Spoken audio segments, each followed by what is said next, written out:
All right, what's up, guys? Welcome back to Culture Socks with Stefan and Fredrik. Episode 19, right? 19. Damn, that time one is flying. just went by fast. Yeah. How's your week, Steph?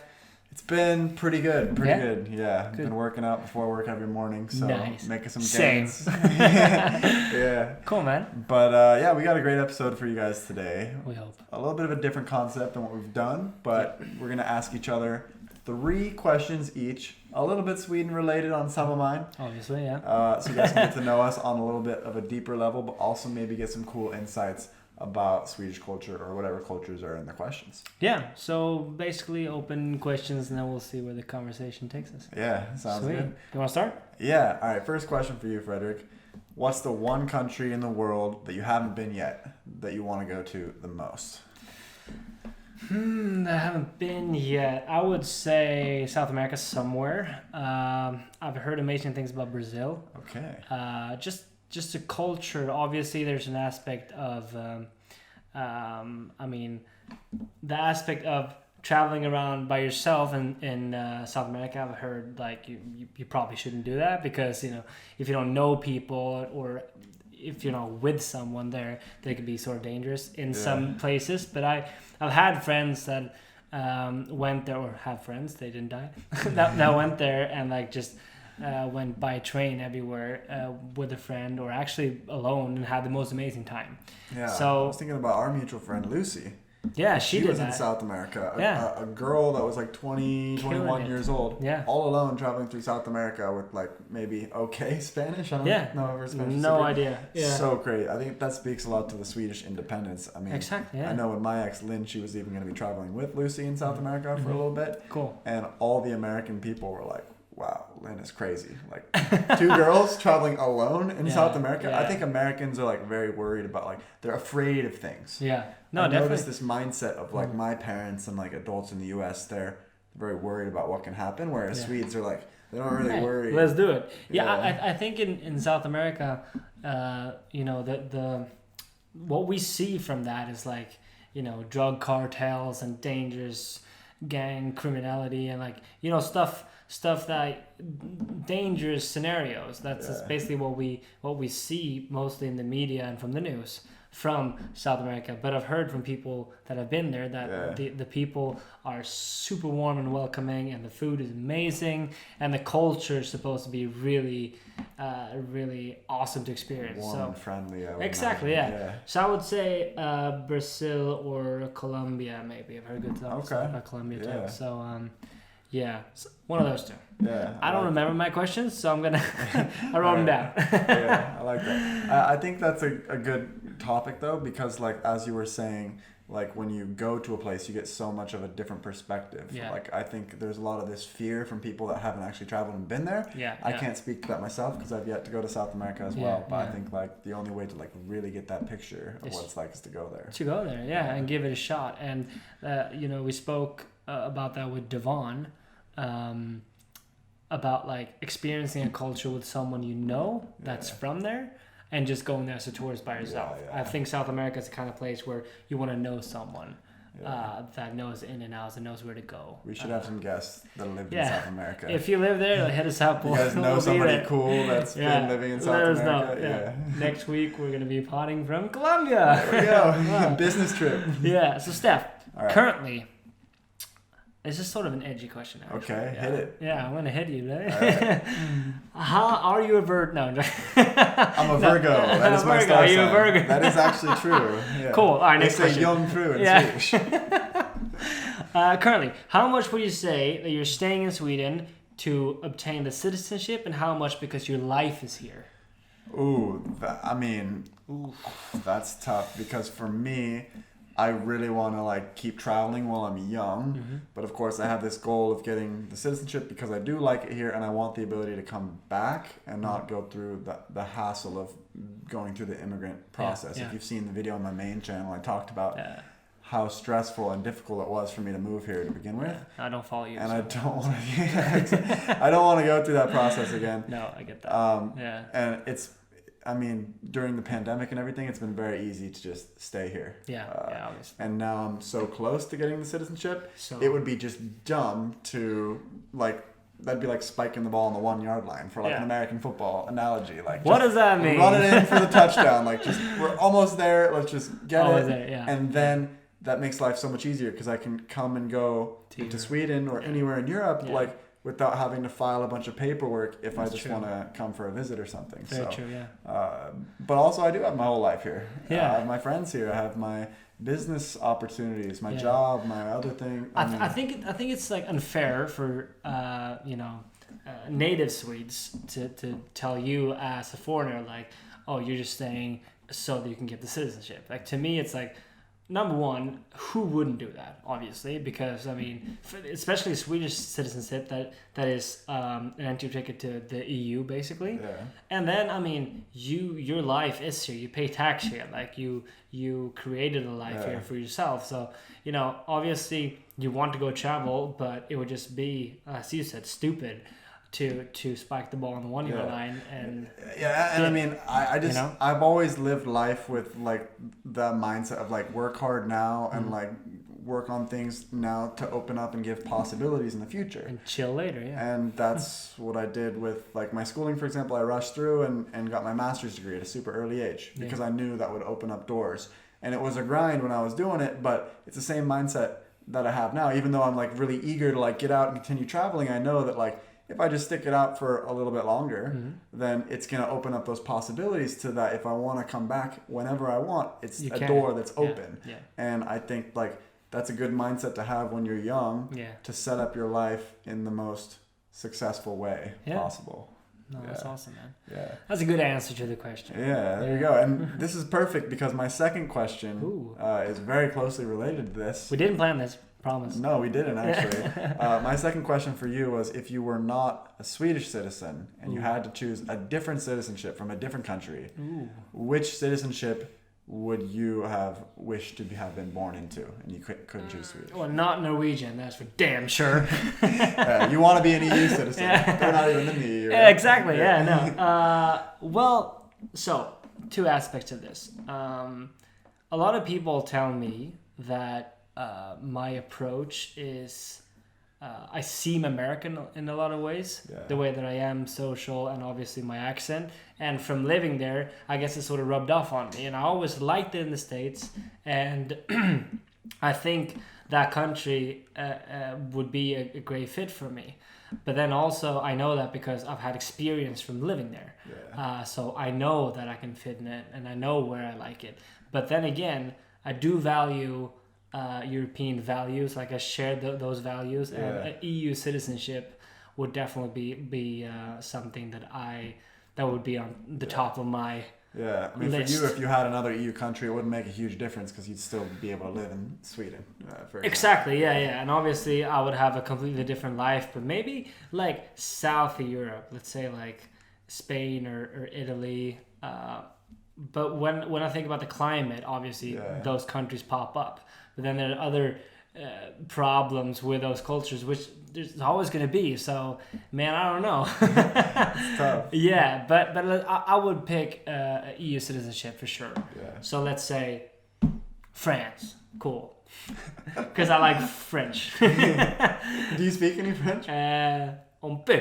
Okay. Yeah. A little bit. I used to study French, but like any language you study in school, it's like you need to move there. We spoke about that before, but so I think I would choose French. Yeah, it's a good question. Yeah, there you go. I was thinking, could you choose Norway or Denmark because it's like the closest? I was like, if it was for me, would I choose Canada? I don't know. No, probably not.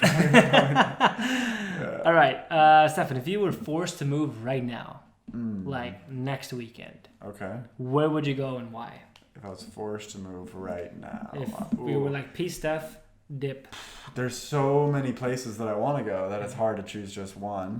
But let's say like in the super near future, like you have to super near future. Yeah, get up and leave. I would say Mexico's getting kind of hot now. Mexico, that came out of the blue. Yeah, well, I've been thinking about like wanting to learn Spanish, so I'd think about like Spain or Mexico.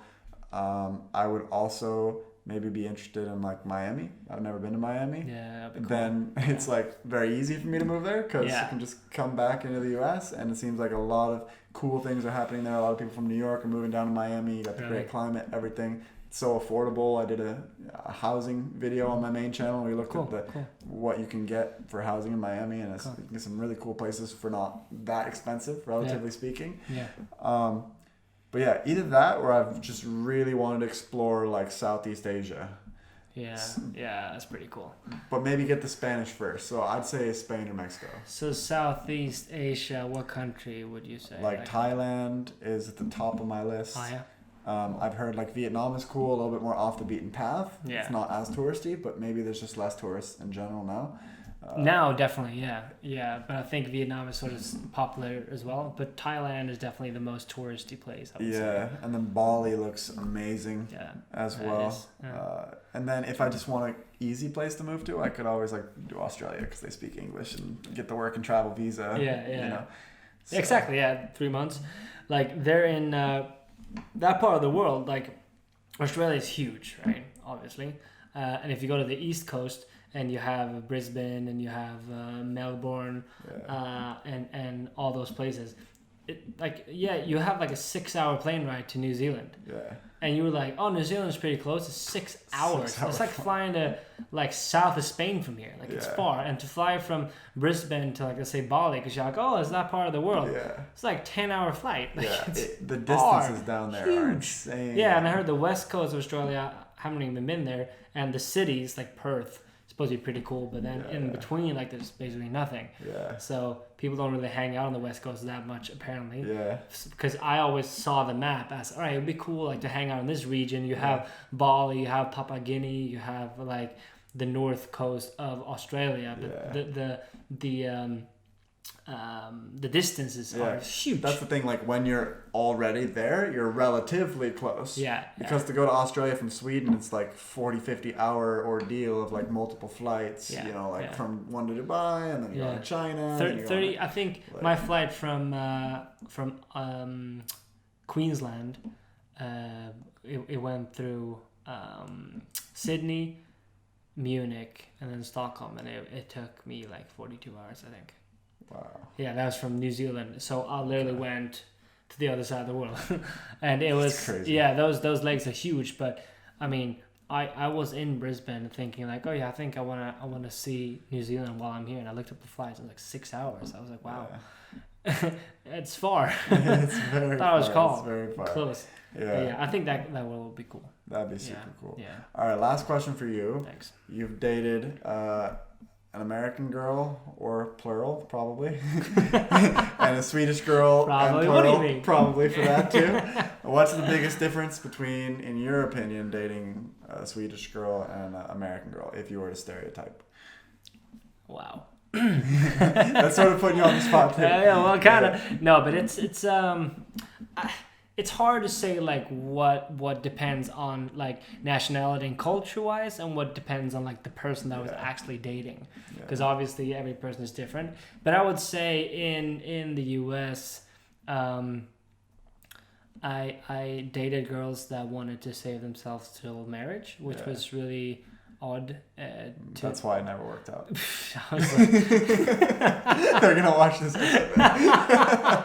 Sorry, no, that wasn't it. They were probably super nice, but like I didn't know that was a thing. So the first time I heard it, I was like, oh, that's interesting. Like, why? Like, what's the reason? Yeah, what's the deal with that? Yeah, well, because I didn't think that they didn't seem particularly religious, but apparently.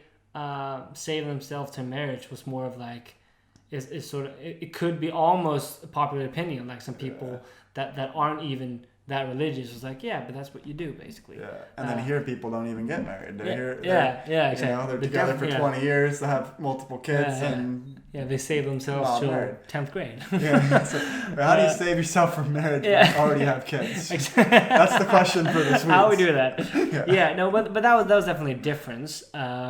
And then the mindset of like finding someone and the institution of marriage.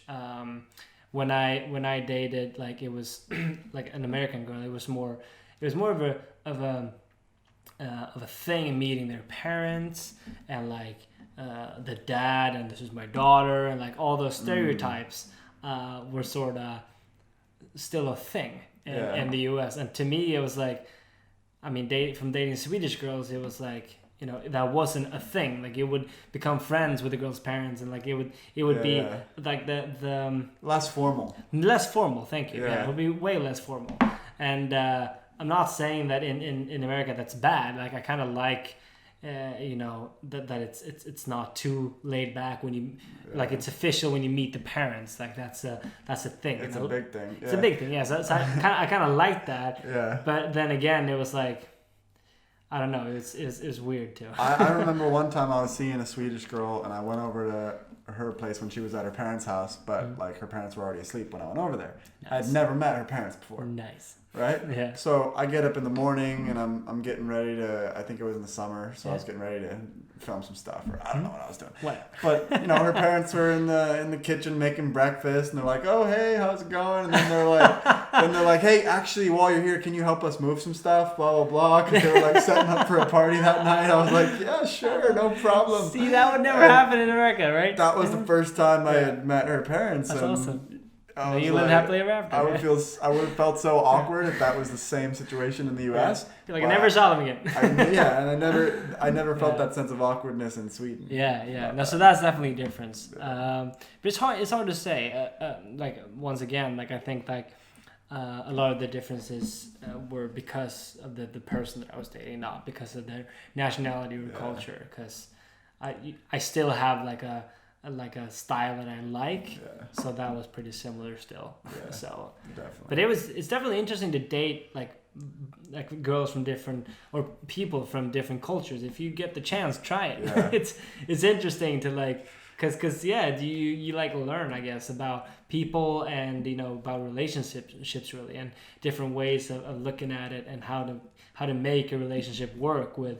You know, communication, how open can we be with each other, and like, what do we talk about everything, or like, you know, in some relationship when we argue, like the girl was like super afraid of arguing because that meant like, all right, it's over. While in some relationship, it's like it's good to argue because we grow. Like this is how we become stronger as a couple, basically. Definitely. But I think like in the U.S. it tended more towards like not really being too open-minded about like this is me, this is my opinion, this is where we clash, this is I mean being able to say to someone like I don't like when you do this because this and that, and you know I don't mean that as you need to change, you just need to know that I feel this way so we can talk through it, basically. Definitely. That didn't really exist in America, I would say. Yeah,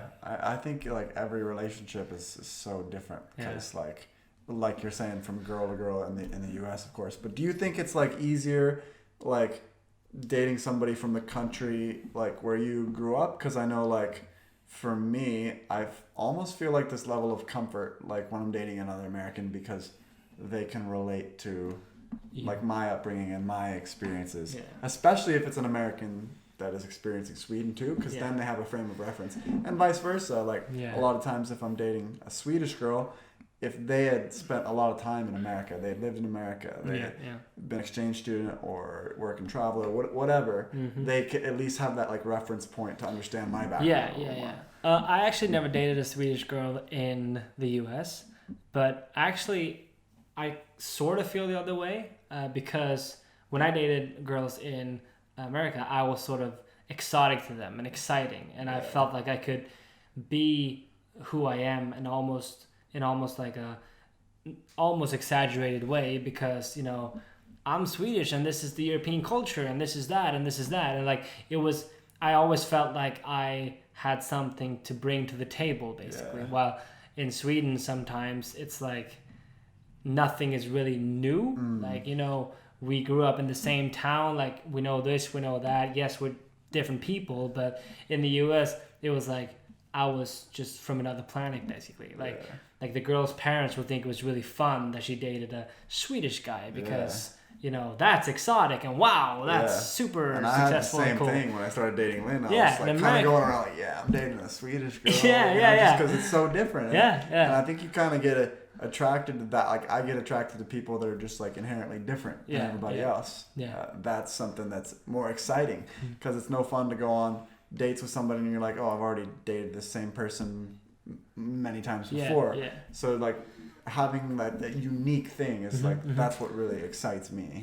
No, and then I mean the other way around, some girls would feel like, yeah, you're Swedish, so that's weird. Like I don't. That's weird. Yeah, like you know, like they didn't really want to get involved. Like they wouldn't even want to like properly talk because it's like, yeah, but you're the Swedish guy, and that's kind of odd. Like you're gonna leave. Exactly, and all that. Yes, you're gonna leave. That factor was huge when I was dating in the U.S. because it was always like, all right, well we like each other, but here's the expiry date because I'm out. You know. And that just goes to show like a lot of the Americans are looking to jump into something more serious, whereas maybe it would have been less than a problem.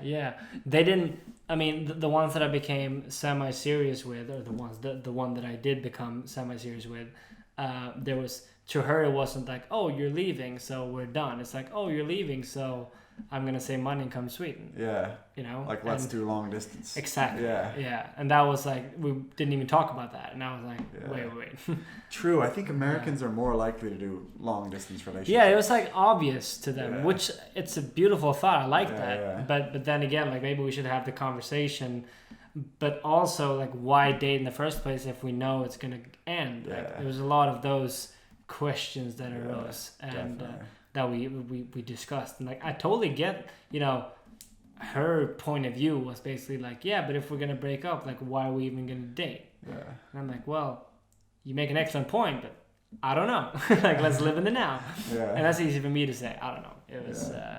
It was. It's a long conversation for a different episode. We should do another full episode just on dating part people 23. All right, Stefan. Last question. Yep. It was actually really common to your first question. Actually, I just noticed it's about continents. Okay. Because you've explored America, you've explored Europe. Okay. What's your next continent? Yeah, I mean, like, I've only been to 2 continents so far. So, like I said, rookie numbers, baby. Southeast Asia, super, super high on the to-do list. And then South America, of course, as well. So, yeah. Cool. So, would you say Asia's first and then South America? Yeah. And those could flip back and forth just because I want to learn Spanish. That's like the main objective. After learning Swedish, it's like, Swedish is really cool to know and it's very useful. And like, because I live here and I have a lot of Swedish friends and Swedish contacts, but like I want to learn for my third language, I guess third and a half if you count the little bit of German that I know. Third and a half. I want to speak a language that's like very, very widely used in many different countries and many different cultures, and I think Spanish is it's also like the second most spoken language in the U.S. So, for example, like in Miami, dude, it's like the main language. Like Miami, or like I have so many like Mexican or like South American friends in the U.S. or like I go to the barber shop. Like, how cool would it be if I could just like talk to my barber in Spanish? Because there's not a lot of like there's not a lot of just like you wear that and you just come in and like that's right. I'm even trying to dress like a little bit of narcos. Dress it till you make it. Exactly. I'm gonna dress this way until I magically one day wake up and I speak Spanish. Exactly. No, that's cool, man. Yeah, I think that's pretty much all we had for this episode. That's pretty much all we had. So if you guys like this format, or if you guys have questions that you want us to answer, maybe that would be cool. Exactly. They could ask us some questions. Yeah, if I mean, in the topics that we talk about, obviously maybe you think about like, yeah, but what about that aspect of that? Just put it in the comments. If we don't reply to you right away, we will eventually, and maybe make an episode out of it. Yeah. So let us know what you think, and as always, thank you for listening and commenting and stuff. Yeah, that's always good. All right, guys. Cool. See you later. See ya.